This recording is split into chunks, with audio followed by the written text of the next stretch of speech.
It's me, Mr. Creator, and welcome to the world of customer psychology with Review Parikal.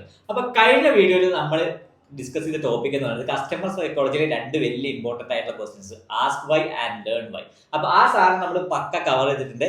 എന്നിട്ട് നമ്മൾ കഴിഞ്ഞ പ്രാവശ്യം നിർത്തിയത് എവിടെ വെച്ചാൽ ഒരു ബിസിനസ് മാൻ കസ്റ്റമറിനെ ആവാഹിച്ച് കയറ്റുന്ന ഭാഗത്ത് എങ്ങനെ ചെയ്യേണ്ടതെന്നുള്ള കാര്യമാണ് നമ്മൾ നിർത്തിയത്. അപ്പൊ ആ ഭാഗത്തെ കണ്ടിന്യൂഷൻ ആവും നമ്മളിവിടെ ചെയ്യുക. അത് മുമ്പത്തെ വീഡിയോ കണ്ടിട്ടില്ലെങ്കിൽ മസ്റ്റ് ആയിട്ട് പോയി കാണണം. ഞാനിവിടെ ഈ ഇൻഫോ സെക്ഷനിൽ ടാഗ് ചെയ്തിട്ടുണ്ടാകും. അപ്പൊ നമുക്ക് നേരിട്ട് ഈ റിവ്യൂയിലേക്ക് കിടക്കാം. ഇന്നത്തെ മെയിൻ ടോപ്പിക് എന്ന് പറയുന്നത് കസ്റ്റമർ ജേർണി മാപ്പിംഗ് എന്നാണ്. അപ്പൊ എന്താണ് ഈ customer journey mapping? Customer journey mapping, ഈ ആവാഹനം എന്ന് പറഞ്ഞ സാധനം ഏറ്റവും സിമ്പിളായിട്ട് പറഞ്ഞു കൊടുക്കാൻ പറ്റുന്ന ഒരു ഐഡിയ എന്താ വെച്ച് കഴിഞ്ഞാൽ, ഇപ്പൊ പുതിയ ഹൈവേ ഒക്കെ വന്നിട്ടുണ്ടല്ലോ, ഈ ആറുവരിപ്പാതൊക്കെ. അപ്പൊ പണ്ട് ചെറിയ റോട്ടിൽ നിന്നൊക്കെ പോയ നമ്മളെ എന്ത് ചെയ്യുന്നുണ്ട്, പുതിയ റോഡിലേക്ക് പോകുമ്പോൾ മൊത്തം എക്സ്പീരിയൻസ് മാറുന്നുണ്ട്. അത് ഏറ്റവും കൂടുതൽ മനസ്സിലാവുന്നത് വെച്ച് കഴിഞ്ഞാൽ ആ റോഡിൽ ഡ്രൈവ് ചെയ്ത് പെട്ടെന്ന് പഴയ റോഡിലേക്ക് പോകുമ്പോഴാണ് നമുക്ക് പെട്ടെന്ന് മനസ്സിലാവുക. കാരണം ഭയങ്കര ഇടുക്കം ഫീൽ ചെയ്യും. ഇടുക്കവും മറ്റേ അതേപോലെ തന്നെ കുണ്ടും കുഴിയും അങ്ങനത്തെ കാര്യങ്ങൾ മറ്റേതാകുമ്പോൾ നല്ല സ്മൂത്ത് ആയിട്ട് പോകും. അപ്പൊ പുതിയ നോർമലിലേക്ക് എത്തി എന്ന് പറഞ്ഞാൽ അപ്പൊ നമുക്ക് കംഫർട്ടിൽ ഒറ്റയടിക്ക് എന്ത് ചെയ്യുന്നുണ്ട്, നല്ലൊരു റോഡിൽ പോയാൽ നമ്മൾ ചെറിയ റോഡിൽ പോകുമ്പോൾ ഒരു ഇടങ്ങാറുണ്ട്, തിരിച്ച് സുഖമുണ്ട്. സിംപ്ലി പറയുകയാണെങ്കിൽ ഇതാണ് കസ്റ്റമർ ജേർണി മാപ്പിംഗ്. കസ്റ്റമേഴ്സിന്റെ ബ്രെയിൻ ഉണ്ടല്ലോ, കസ്റ്റമർ എന്നുള്ളതല്ല, കസ്റ്റമറിന്റെ ബ്രെയിന് ഒരു ബിസിനസ് ഉണ്ടെങ്കിൽ ആ ബിസിനസ്സിന്റെ ഉള്ളിലൂടെ പോകുന്നൊരു പാത്ത് ഉണ്ട്. അത് എത്രത്തോളം വിടുത്തുള്ളതാണ്, എത്രത്തോളം ക്ലാരിറ്റി ഉള്ളതാണ്, എത്രത്തോളം സൈൻ ബോർഡ് കാര്യങ്ങളൊക്കെ ഉണ്ട്, എത്രത്തോളം ഫണ്ണാണ്. ആ റോഡിലൂടെ ആയിരിക്കും കസ്റ്റമർ എന്ത് ചെയ്യുക, പിന്നെയും പോകാൻ ശ്രമിക്കുക, പ്രിഫർ ചെയ്യുക. ഒരു 5 വഴി ഉണ്ട്, 5 വഴി എത്തുന്നത് ഒരേ കാര്യത്തിലാണ്. പക്ഷെ ഒരു വഴി അടിപൊളിയാണെങ്കിൽ ആ വഴി തന്നെ ആൾ എടുക്കുമല്ലോ. നമ്മളിപ്പോ ഒരു സ്ഥലത്തേക്ക് പോകുമ്പോൾ ഏതാണ് ബെറ്റർ റൂട്ട് എന്ന് പറയുമല്ലോ. അതായത് നമ്മളിപ്പോ ഏതെങ്കിലും സ്ഥലത്തേക്ക് പോകുമ്പോൾ ഏറ്റവും മോശം 2-3 വഴിയുണ്ട്, 2 മോശമാണ്, 1 നല്ലതാണ്, ആ നല്ലത് ചൂസ് ചെയ്തു. അതുപോലെയാണ് കസ്റ്റമർ ജേർണി മാപ്പിംഗ്. എക്സാക്ട്ലി. അതായത് നമ്മളുടെ ബിസിനസ്സിൽ എന്തുണ്ട്, ഒരു കസ്റ്റമർ ജേർണി മാപ്പ് ഉണ്ട്. ആ മാപ്പിനെ അടിപൊളിയാക്കുക എന്നുള്ളൊരു പ്രോസസ്സ് നമ്മൾ ചെയ്തുകൊണ്ടേയിരിക്കണം. നമ്മൾ ബിസിനസ്സിന് വേണ്ടിയിട്ട് പല കാര്യങ്ങൾ ചെയ്യുമല്ലോ, മാർക്കറ്റിന് വേണ്ടി കുറേ കാര്യം ചെയ്യും. നമ്മളെ ഒരു എക്സ്പീരിയൻസ്, കസ്റ്റമർ എക്സ്പീരിയൻസിന് വേണ്ടി പല കാര്യങ്ങളൊക്കെ ചെയ്യുന്ന സമയത്ത് ഓക്കെ നമുക്ക് ഇങ്ങനൊരു ആഡ് പോകാം, അല്ലെങ്കിൽ നമുക്ക് ഇങ്ങനെ സാധനം ഇവിടെ വെച്ചാലോ എന്നൊക്കെ പറഞ്ഞിട്ട് അവരെ തീരുമാനം എടുക്കൂലേ. ഇവിടെ പലപ്പോഴും എന്താ ചെയ്യുക, ആ ഒരു തീരുമാനം അങ്ങോട്ട് എടുക്കുകയാണ്. ശരിക്കും ഇങ്ങനത്തെ ബിസിനസ്സിൽ എന്ത് തീരുമാനം എടുക്കുമ്പോഴും നമ്മൾ കാണേണ്ട ഒരു കാര്യം എന്താ വെച്ച് കഴിഞ്ഞാൽ, ഈ പറഞ്ഞ ജേണിയിൽ എവിടെയാണ് ഈ കാര്യങ്ങൾ കിടക്കുന്നത് എന്നുള്ളൊരു ഒരു ക്ലാരിറ്റിയോടുകൂടി വേണം നമ്മൾ ചെയ്യേണ്ടത്. ഇത് ഏതുപോലെ വെച്ച് കഴിഞ്ഞാൽ, നേരത്തെ റോഡ് പോലെ എടുക്കാം. ഇപ്പോൾ ഒരു റോഡിൽ നമ്മളൊരു സൈൻ ബോർഡ് വെക്കാൻ തീരുമാനിക്കുകയാണ്. ഇത് എവിടെയാണ് വെക്കുന്നത് എന്നുള്ള ക്ലാരിറ്റി ഇല്ലാതെ സൈൻ ബോർഡാണ് പ്ലാൻ ചെയ്യേണ്ടത്. അതായത് ഇത് ഇന്ന സ്ഥലത്ത് ഇങ്ങനെ ടേണിങ്ങിന്റെ ഭാഗത്താണ് ഈ സാധനം നമ്മൾ ചെയ്യണത് എന്ന് നമുക്കൊരു ക്ലാരിറ്റി ഉണ്ടെങ്കിൽ ആ ഒരു പർപ്പസ് അല്ലെ, ആ ഒരു സിനാരിയോ മനസ്സിലായിക്കൊണ്ട് ചെയ്യാലോ. ഞാൻ സിമ്പിളായിട്ട് പറയുകയാണെങ്കിൽ, നമ്മളിപ്പോൾ എന്താ പറയാ, ഒരു പോസ്റ്റർ ഡിസൈൻ ചെയ്യണം. ഗ്രാഫിക് ഡിസൈനിങ്ങിൽ വർക്ക് ചെയ്തവർക്കൊക്കെ ഉണ്ടാവും, ഒരു നോട്ടീസ് വേണം നമുക്ക് എന്നൊക്കെ പറയും. പക്ഷെ ഇത് എവിടെയാണ് കൊടുക്കുന്നത്, ആർക്കാണ് കൊടുക്കുന്നത്? ഓൾറെഡി ഉള്ള കസ്റ്റമേഴ്സിന് കൊടുക്കുമ്പോൾ യൂസ് ചെയ്യുന്ന വാക്കുകളൊക്കെ ഡിഫറെന്റ് ആയിരിക്കുമല്ലോ പുതിയൊരു കസ്റ്റമറിന് കൊടുക്കുമ്പോൾ. അപ്പൊ ഇങ്ങനെ നമ്മൾ ബിസിനസ്സിൽ എന്ത് പ്ലാൻ ചെയ്യുമ്പോഴും ശരിക്കും ഈ ജേർണി മാപ്പിംഗ് നിർബന്ധമാണ്. അതായത് കസ്റ്റമർ ഏത് ഭാഗത്ത് നിൽക്കുന്ന കസ്റ്റമർ ആണ്. ഇപ്പൊ ഒരു ബിസിനസ്സിന് ഞാൻ പറയാം, എന്റെ ബിസിനസ്സിൽ ഇത്ര കസ്റ്റമർ ഉണ്ട്, ഈ എല്ലാ കസ്റ്റമർ ഒരു ഭാഗത്താണോ നിൽക്കുന്നത്? അല്ല. ചില കസ്റ്റമർ എവിടെ നിൽക്കുന്നുണ്ടാവുക, ജസ്റ്റ് നമ്മളെ പറ്റി അറിഞ്ഞ സ്റ്റേജ് ഉണ്ടാവും. ചില കസ്റ്റമർ നമ്മളായിട്ട് ഇപ്പൊ ഡീൽ ചെയ്തുകൊണ്ടിരിക്കുന്നുണ്ടാവും. ചില കസ്റ്റമർ നമ്മളെ ഫാൻ ആയിക്കാരം, ഇല്ലേ, വിട്ടു പോയിട്ടുണ്ടാവും. അപ്പൊ കസ്റ്റമേഴ്സ് പല സ്ഥലത്താണ് നിൽക്കുന്നത്. അപ്പൊ ബിസിനസ്സിൽ എന്ത് സാധനം പ്ലാൻ ചെയ്യുമ്പോഴും നമ്മൾ ഈ ജേർണി ക്ലിയർ ആവണം. ഇനി ജേർണി മാപ്പിങ്ങിന്റെ ഒരു പർപ്പസ് ഞാൻ സിംപ്ലി ഒരു ഉദാഹരണം വെച്ചിട്ട് കൂടെ പറയാം. അതായത് നമ്മളിപ്പോ നമുക്ക് എല്ലാവർക്കും ഈ അനുഭവം ഉണ്ടാവും, നല്ല വിശപ്പ് ഉള്ള സമയത്ത് ഒരു ഉച്ചയ്ക്ക് നമ്മൾ ഇങ്ങനെ ഡ്രൈവ് ചെയ്ത് പോകാന്ന് വിചാരിക്കാം. അപ്പൊ ആ സമയത്ത് നമുക്ക് അറിയാത്തൊരു സ്ഥലമാണ്, നമുക്ക് പരിചയമുള്ള സ്ഥലമാണെങ്കിൽ ഒബ്വിയസ്ലി നമ്മൾ അറിയുന്ന ഒരു ഹോട്ടലിലേക്ക് കയറും. പക്ഷെ പരിചയമില്ലാത്തൊരു സ്ഥലമാണെങ്കിൽ നമ്മൾ എന്താ ചെയ്യുക, നല്ലൊരു ഹോട്ടൽ തപ്പി പോവാം എന്നുള്ള ലെവലിൽ നമ്മൾ 2 ഭാഗത്തു നിന്ന് നോക്കി ഡ്രൈവ് ചെയ്യുന്നുണ്ടാവും. കുറെ ഹോട്ടൽ കാണുമ്പോൾ അത് വേണ്ട നമുക്ക് ഒന്നുകൂടെ നോക്കാം അല്ലേ, കറക്റ്റ് കണ്ടു പറ്റും. അതായത് ഞാൻ 2 വട്ടം ഡ്രൈവ് ചെയ്ത് പോകുമ്പോൾ വെച്ചാൽ നമ്മൾ കുറെ തട്ടുകടകൾ കാണും. അത് ഉച്ച തട്ടുകട കയറി ശരിയാവൂല, ചിലപ്പോൾ വൈകുന്നേരത്തേക്കൊക്കെ പറ്റുക. നമുക്ക് നല്ല ഹോട്ടൽ AC വെയിലൊക്കെ ഉള്ള നല്ല AC ആംബിയൻസ് ഹോട്ടൽ നോക്കാം, ഭംഗിയുള്ള നോക്കാൻ നോക്കും വിചാരിക്കും. ഇനി അതേ നമ്മൾ തന്നെ ചിലപ്പോൾ തട്ടുകടയാണ് നമ്മൾ മൈൻഡിൽ വെച്ചെങ്കിൽ AC ഒക്കെ കവർ ചെയ്തിട്ട് തട്ടുകട പോകും അല്ലേ. ഇപ്പൊ പറഞ്ഞു വന്നു വെച്ചാൽ നമ്മുടെ ഒരു ഉദ്ദേശം ഉണ്ടാവും, അതായത് നമ്മളെ ബ്രെയിനിന് ഒരു ഉദ്ദേശം ഉണ്ടാവും. ഈ കസ്റ്റമറിന്റെ ബ്രെയിന് നമ്മളെ ഈ കസ്റ്റമറായിട്ട് നോക്കുകയാണെങ്കിൽ ഈ വെസ്റ്റിന് പോകുന്ന സമയത്ത് നമുക്ക് പറ്റിയൊരു സ്ഥലം സൈഡിൽ കാണുമ്പോൾ നമ്മൾ വണ്ടി സൈഡാക്കുന്നു, അപ്പോൾ നോക്കാം കൊള്ളാലോ, നല്ല നല്ല ഇന്റീരിയർ എക്സ്റ്റീരിയർ എന്നൊക്കെയുള്ള ലെവലിൽ ഒരു ഫസ്റ്റ് ഇംപ്രഷൻ അവിടെ ക്രിയേറ്റ് ചെയ്ത് നമ്മൾ വണ്ടി പാർക്ക് ചെയ്യുമ്പോൾ വാലറ്റ് പാർക്കിംഗ് ഉണ്ട്. അപ്പൊ നമുക്ക് ബുദ്ധിമുട്ടണ്ട, നല്ല ചൂടാണ്. ഇപ്പൊ AC നമ്മൾ കാറിന്റെ AC പുറത്തിറങ്ങുമ്പോൾ നല്ല ചൂടാണ്, അത് കഴിഞ്ഞ് അകത്ത് കയറുമ്പോൾ നല്ല AC റൂം. അപ്പൊ ആ ഒരു വീണ്ടും ഒരു സുഖം അല്ലെ, ഞാൻ നേരത്തെ പറഞ്ഞ ഒരു സുഖം. അതിനുശേഷം നമ്മൾ കൈയ്യകാൻ പോകുന്നു, അവിടെ നല്ലൊരു മിറർ ഉണ്ട്. ആ മിററിൽ കാണുമ്പോൾ എന്നതിനെക്കാട്ടൊരു ഭംഗി, കാരണം എന്താ ഒരു വാം ലൈറ്റ് ഒക്കെ അവിടെ വെച്ചിട്ടുള്ളത്. അവിടുത്തെ ഒരു ആംബിയൻസും സെറ്റപ്പും ഹൈജീനിക്കും ഒക്കെ അടിപൊളിയാണ്. വന്നിരുന്ന് ഓർഡർ ചെയ്യുന്ന സമയത്ത് ആള് ഓർഡർ ചോദിക്കും, നമ്മൾ ബിരിയാണി ഓർഡർ ചെയ്തു, എന്നിട്ട് ആ ബിരിയാണി വെയിറ്റ് ചെയ്യുന്ന സമയത്ത് കോംപ്ലിമെന്ററി ആയിട്ട് ചെറിയ ഒരു ഷോർട്ട് ഗ്ലാസ്സിൽ ജ്യൂസ് കൊണ്ടുവന്നു തന്നു. എന്നിട്ട് ആ കൊള്ളാലോ, നമ്മളവിടൊക്കെ ആ സാധനം ബ്രെയിന് സഞ്ചരിക്കുന്നുണ്ട്. എന്നിട്ട് ബിരിയാണി വന്നു, കഴിക്കുന്നു, നല്ല ടേസ്റ്റ് ഉണ്ട്, നമ്മളൊരു ടിപ്പും കൊടുത്ത് ഇറങ്ങുന്നു. ഇറങ്ങുന്ന സമയത്ത് ഈ സ്റ്റാഫൊക്കെ നമ്മളോട് ചിരിച്ചാണ് പെരുമാറുന്നത്. നമ്മൾ ഉറപ്പായിട്ടും അടുത്ത പ്രാവശ്യം അതിലൂടെ പോകുമ്പോൾ എന്ന് പറഞ്ഞ പോലെ നമ്മൾ ഈ ജേണിനെ അടിപൊളിയാക്കുക എന്നുള്ളൊരു സാധനമുണ്ട്. നമ്മളിപ്പോഴും ചെയ്യുന്നതോ ഇന്റീരിയർ അടിപൊളിയാക്കണം, ഇന്റീരിയറാണ് അടിപൊളിയാക്കണ്ടേ, പക്ഷെ ലക്ഷ്യം എന്താണ്? ഈ ഇന്റീരിയർ അടിപൊളിയാക്കുക. അതായത് രവി പറഞ്ഞപ്പോ നമ്മളിപ്പോ ആ ഒരു എക്സാമ്പിൾ വെച്ചിട്ട് ഞാൻ പറയാം. അതായത് നമ്മൾ ആംബിയൻസ് മാത്രമല്ല അവിടെ ഉണ്ടായത്, അതായത് അവർ കോംപ്ലിമെന്റ് ആയി കൊടുത്തൊരു സാധനം, അതിനും ഇമ്പോർട്ടൻസ് വന്നു. അതേപോലെ നീ പറഞ്ഞ പോലെ ചിരിച്ചുള്ള പെരുമാറ്റം, അതും അവരെ മനസ്സിൽ കയറി. അപ്പൊ അത് അടുത്ത വട്ടം അവിടേക്ക് വരാനുള്ള ടെൻഡൻസീസ് കൂട്ടണ പോലെ. ഇതാണ് ഒരു മാപ്പിങ്ങിന്റെ ഒരു സ്ട്രക്ചർ. അതെ അതെ. അപ്പൊ എന്ത് കാര്യം പ്ലാൻ ചെയ്യുമ്പോഴും ഈ മാപ്പിലൂടെ നമ്മൾ പ്ലാൻ ചെയ്യുന്ന സമയത്ത് എന്ത് ചെയ്യും, കൃത്യമായിട്ട് ഒരു എന്താ പറയുക, നേരത്തെ പറഞ്ഞ കസ്റ്റമർ സൈക്കോളജിക്കലി എന്താ പറയാ സാറ്റിസ്ഫൈഡ് ആയിട്ടുള്ള ഒരു ബ്രാൻഡ് എക്സ്പീരിയൻസ് നമുക്ക് കൊണ്ടുവരാൻ പറ്റും. അപ്പൊ ഈ ആവാഹനത്തിക്ക് നമ്മൾ എത്തിയിട്ടില്ല കേട്ടോ. അതായത് നമ്മൾ ഇതാണ് സംഭവം എന്ന് പറഞ്ഞിട്ടുള്ളൂ. അപ്പൊ ആവാഹിക്കുന്ന സമയത്ത് നമ്മൾ കസ്റ്റമറായിട്ട് മാറണം. കസ്റ്റമറായിട്ട് മാറണമെങ്കിൽ നമ്മൾ കസ്റ്റമറെ പറ്റി കൃത്യമായിട്ടൊരു ഐഡിയ നമുക്ക് വേണമല്ലോ, ഏത് തരത്തിലുള്ള കസ്റ്റമറാണ്. ഇപ്പൊ നമ്മൾ നേരത്തെ പറഞ്ഞു, ഒരു AC ഉള്ള ഒരു ഹോട്ടൽ ഉടമനെ സംബന്ധിച്ചോളം ആളെ കസ്റ്റമർ എന്താണ്, അത്യാവശ്യം ടൈമിനും ആംബിയൻസിനും ഇമ്പോർട്ടൻസ് കൊടുക്കുന്ന കൈൻഡ് ഓഫ് കസ്റ്റമേഴ്സ് ആണ്. നമ്മളും ഒരു ചില സമയത്ത് ആ കസ്റ്റമർ ആയിരിക്കും, ചില സമയത്ത് ആ കസ്റ്റമർ ആയിരിക്കും. ചില സമയത്ത് അതിലുള്ള ഉദ്ദേശം ജസ്റ്റ് കൂട്ടുകാരൻ്റെ ഒപ്പം സൈഡിൽ നിന്ന് തട്ടുകിടന്ന് കഴിക്കാന്ന് പറയുമ്പോൾ നമ്മൾ അവിടെ കസ്റ്റമർ അല്ല. അപ്പൊ ഇങ്ങനെ കൃത്യമായിട്ട് ഞാൻ ആ ഉദാഹരണം വെച്ച് പറഞ്ഞാണ്. ഇനിയിപ്പോൾ ഓൺലൈൻ ബിസിനസ് ആണെങ്കിലും ഓഫ്ലൈൻ ബിസിനസ് ആണെങ്കിലും ഒരു ടെക് ഡിജിറ്റൽ ബിസിനസ്, അതായത് എട്ടെക് ഒക്കെ ഉണ്ടല്ലോ, കോഴ്സുകൾ, അങ്ങനെ സാധനങ്ങളാണെങ്കിൽ എന്തിലും ആയിക്കോട്ടെ, നമുക്കിങ്ങനെ സെഗ്മെന്റൈസ് ചെയ്ത് കൃത്യമായിട്ട് ആദ്യം ഫസ്റ്റ് സ്റ്റെപ്പ് എന്ന് പറഞ്ഞു കഴിഞ്ഞാൽ ആരാണ് എൻ്റെ കസ്റ്റമർ എന്നുള്ളത് കൃത്യമായിട്ട് മനസ്സിലാക്കുക എന്നുള്ളതാണ്. എന്നിട്ട് ആവാഹനത്തിന്റെ സെക്കൻഡ് സ്റ്റെപ്പ് ആളെ കിട്ടി.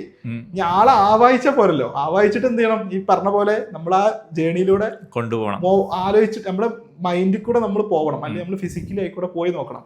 അതിനെന്ത് വേണം, എന്തൊക്കെ സ്റ്റോപ്പുകളാണ് ആ പാത്തിലുള്ളത് എന്നുള്ള ക്ലാരിറ്റി വേണം. ഒരു വഴി ഉണ്ടാവണം എങ്ങനെയാണ്, അതിന്റെ ഇടയ്ക്ക് കുറെ സ്റ്റോപ്പുകൾ ഉണ്ടാകുമ്പോഴാണല്ലോ, അല്ലെങ്കിൽ കുറെ ടേണിംഗ് ഉണ്ടാകുമ്പോഴാണല്ലോ. അപ്പൊ ഈ ടേണിങ്ങളെ കുറിച്ച് സംസാരിക്കാം. എത്ര ടേണിംഗ് ഉണ്ട് ഒരു കസ്റ്റമറിനെ സംബന്ധിച്ചിടത്തോളം, ഏതൊക്കെ വഴിയിലൂടെയാണ് അല്ലെങ്കിൽ ഏതൊക്കെ ടേണിംഗ് എടുത്തിട്ടാണ് നമ്മൾ ബിസിനസ് സഞ്ചരിക്കണം എന്നുള്ള ഒരു ക്ലാരിറ്റി കിട്ടി കഴിഞ്ഞാൽ ആവാഹനത്തിന്റെ 90% കഴിഞ്ഞു. പിന്നെ ഇത് റിപ്പീറ്റ് പ്രോസസ്സാണ്. ആ വഴിയിലൂടെ നമ്മൾ വീണ്ടും വീണ്ടും വീണ്ടും വീണ്ടും സഞ്ചരിച്ച് അവിടെ അടിപൊളിയാക്കി ഒരു പ്രാർത്ഥന പോലെ മണിച്ചിത്രനായി പറഞ്ഞ പോലെ ഒരു കസ്റ്റമറിന്റെ പിന്നാലെ നമ്മൾ എപ്പോഴും സഞ്ചരിച്ച് പ്രാർത്ഥനയെ പോലെ ഫുൾ ഡീറ്റെയിൽസ് കിട്ടണം. ഇതില് നമ്മള് ഈ വീഡിയോ കാണുന്ന കുറെ ആൾക്കാർക്കൊക്കെ ഞാനിപ്പോ പറഞ്ഞ പോയിന്റുകൾ അറിയുന്നുണ്ടാവും. പക്ഷെ ഞാൻ അതിനെ ഒരു ഡിഫറെന്റ് ആയിട്ട് എക്സ്പ്ലെയിൻ ചെയ്യാണ്. ഐഡ മോഡൽ എന്നൊക്കെ പറയും. അതായത് ഫസ്റ്റ് എന്താണ് അവയർനെസ്, സെക്കൻഡ് AIDA, അങ്ങനെയാണ്. അപ്പൊ ഐഡ എന്ന് പറയും, ചിലർ ഐഡാർ എന്ന് പറയും. അതായത് അവയർനെസ്, ഇൻട്രസ്റ്റ്, കൺസിഡറേഷൻ, അവിടെ ടേമിൽ മാറ്റം ഉണ്ടാവും. കൺസിഡറേഷൻ, ആക്ഷൻ, റിട്ടൻഷൻ, ഈ 5 സ്റ്റോപ്പുകളാണ് ശരിക്കുള്ളത്. പക്ഷെ അത് വേറൊരു ആംഗിളിലാണ് നമ്മൾ മനസ്സിലാക്കേണ്ടത്. പലരും അത് ഭയങ്കര കോംപ്ലിക്കേറ്റഡ് ആയിട്ടൊക്കെ എക്സ്പ്ലെയിൻ ചെയ്യുന്ന പോലെ എനിക്ക് ഫീൽ ചെയ്തിട്ടുണ്ട്.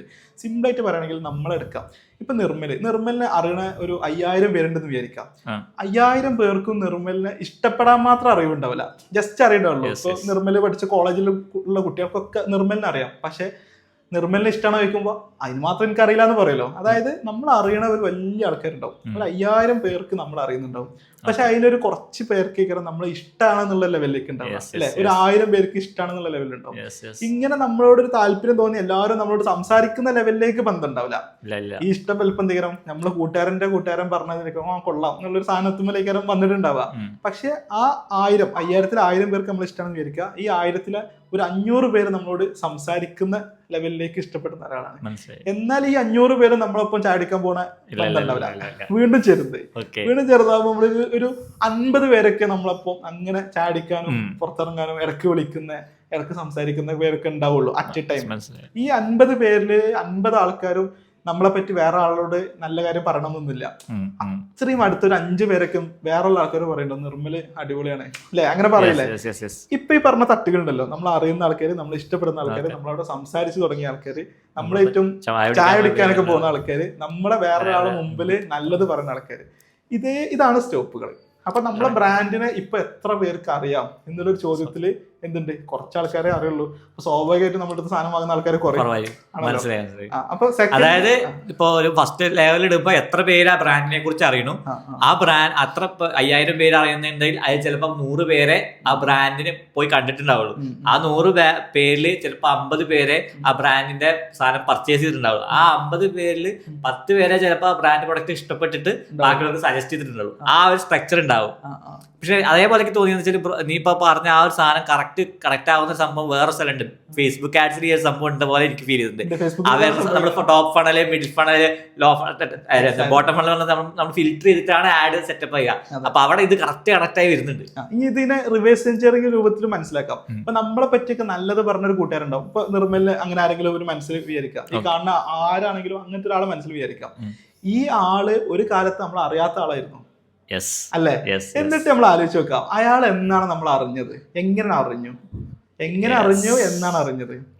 പിന്നെ അയാള് നമ്മളെ ഇഷ്ടപ്പെടുന്ന ഒരു പോയിന്റ് ഉണ്ടാവും, ചിലപ്പോ നമുക്ക് അറിയുണ്ടാവില്ല, പ്രവൃത്തിയോ എന്തുകൊണ്ടായിരിക്കും. പിന്നെ നമ്മളോട് ഫസ്റ്റ് സംസാരിച്ചൊരു സമയം ഉണ്ടാവും അല്ലെ, സംസാരിച്ച സമയം. അതിന് ശേഷമായിരിക്കും നമ്മളിപ്പോ ചായ അടിക്കാനൊക്കെ പോയിട്ടുണ്ടാവുക, അല്ലെങ്കിൽ സിനിമക്കൊക്കെ ഒരുമിച്ച് പോവുക, അങ്ങനത്തെ ഒരു ബന്ധത്തിലേക്ക് എത്തിയിട്ടുണ്ടാവുക.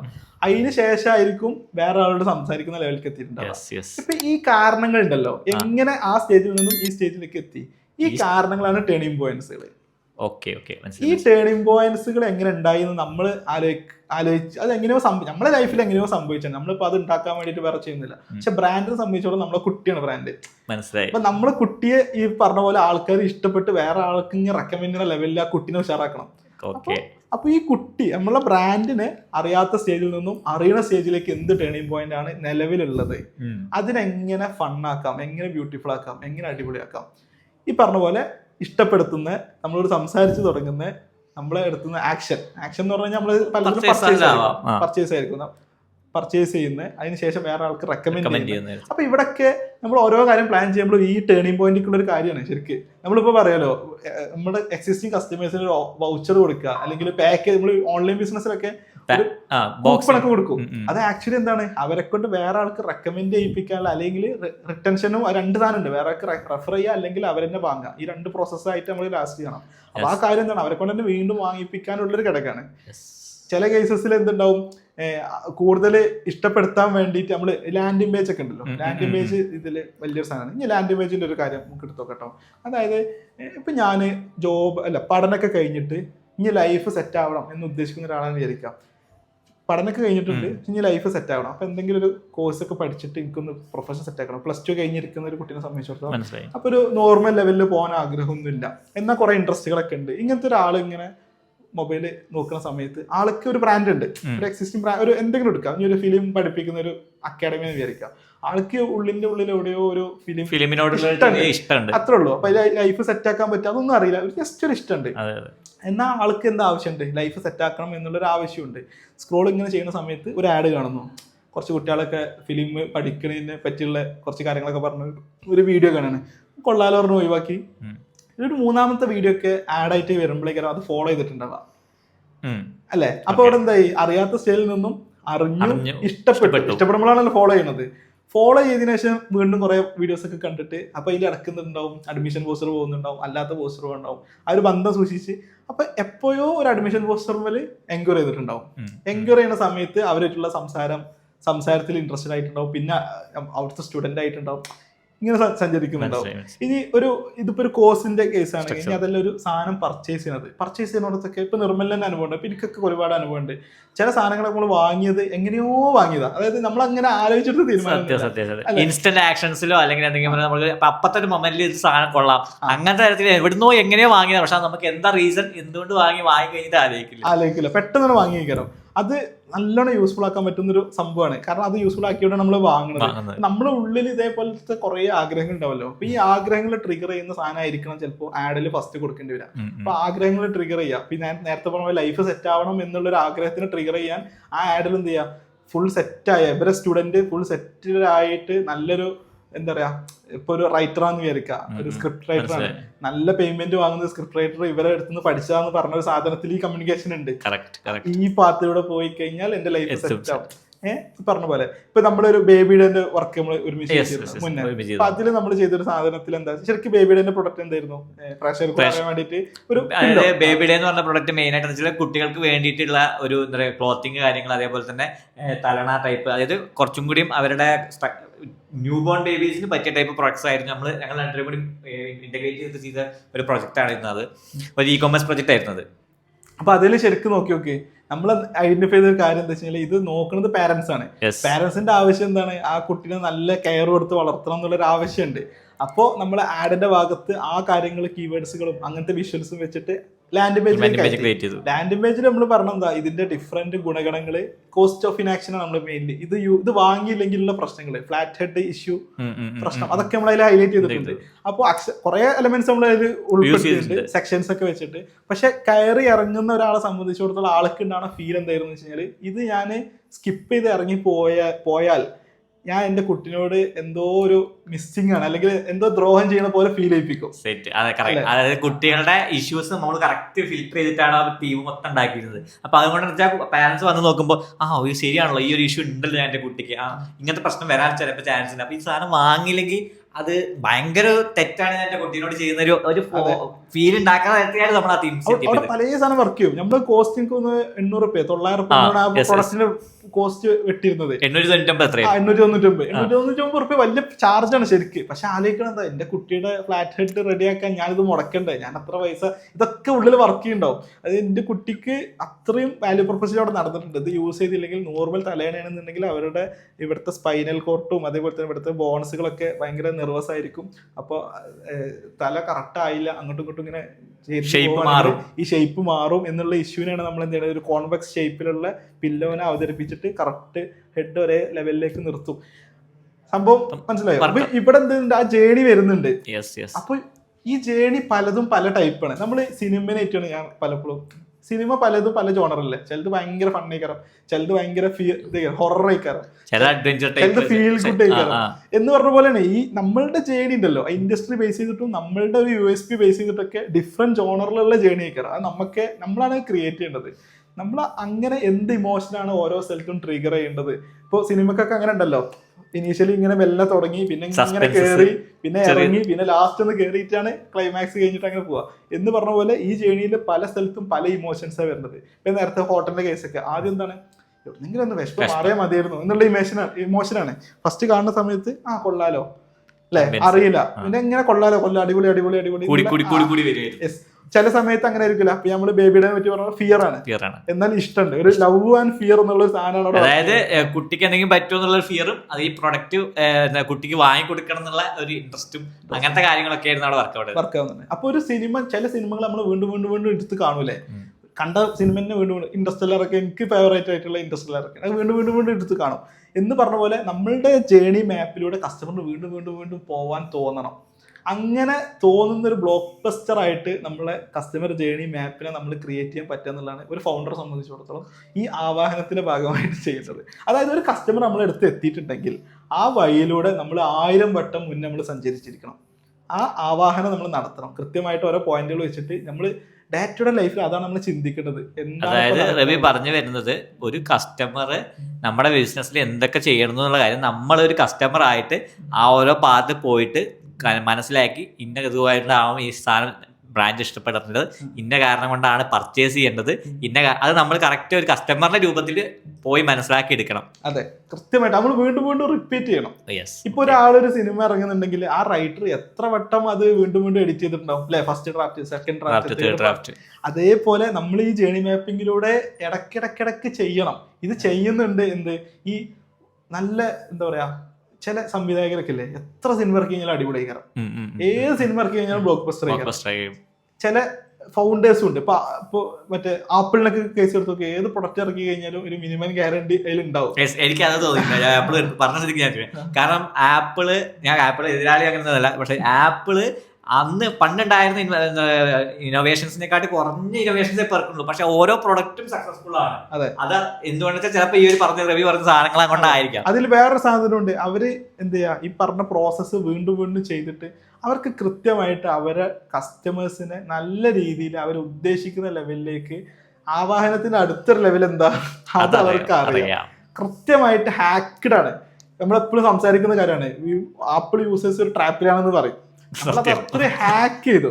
അത് എങ്ങനെ ചെയ്യാന്നുള്ളത് നമുക്ക് അടുത്ത വീഡിയോസിലാക്കിയിട്ട് അതിനൊക്കെ ശാസ്ത്രമുണ്ട്, അതിന്റെ പുറകിലൊക്കെ ശാസ്ത്രമുണ്ട്. അത് എങ്ങനെയാന്നുള്ളത് നമുക്ക് ഡീറ്റെയിൽ ആയിട്ട് അടുത്ത വീഡിയോ. Okay okay okay.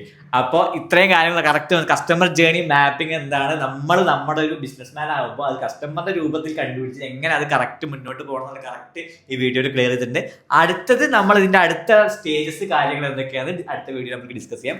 അതുവരേക്കും ഗുഡ് ബൈ ആണ്. പക്ഷെ പോണതിന് മുന്നേ എന്റെയും റവീന്റെയും ചാനൽ സബ്സ്ക്രൈബ് ചെയ്യണ്ടോ. പിന്നെ നിങ്ങൾക്ക് എന്തെങ്കിലും ഈ കസ്റ്റമർ സൈക്കോളജിനെ കുറിച്ചോ ബിസിനസിനെ കുറിച്ചോ എന്ത് ഡൗട്ട് ഉണ്ടെങ്കിൽ താഴെ കമന്റ് സെക്ഷനിൽ പറയാവുന്നതാണ്. അല്ലെങ്കിൽ നമ്മുടെ ഡിസ്കോഡ് കമ്മ്യൂണിറ്റി ക്രിയേറ്റ് ചെയ്തിട്ടുണ്ട്, അതിൽ ജോയിൻ ചെയ്ത് ഡൗട്ട് ചോദിക്കാവുന്നതാണ്. എന്ത് വന്നാലും തന്നെ ഈ വീഡിയോ ലൈക്ക് ചെയ്യുക, സബ്സ്ക്രൈബ് ചെയ്യുക. അപ്പം അടുത്ത വീഡിയോ വീണ്ടും വരുന്നത് ഗുഡ് ബൈ.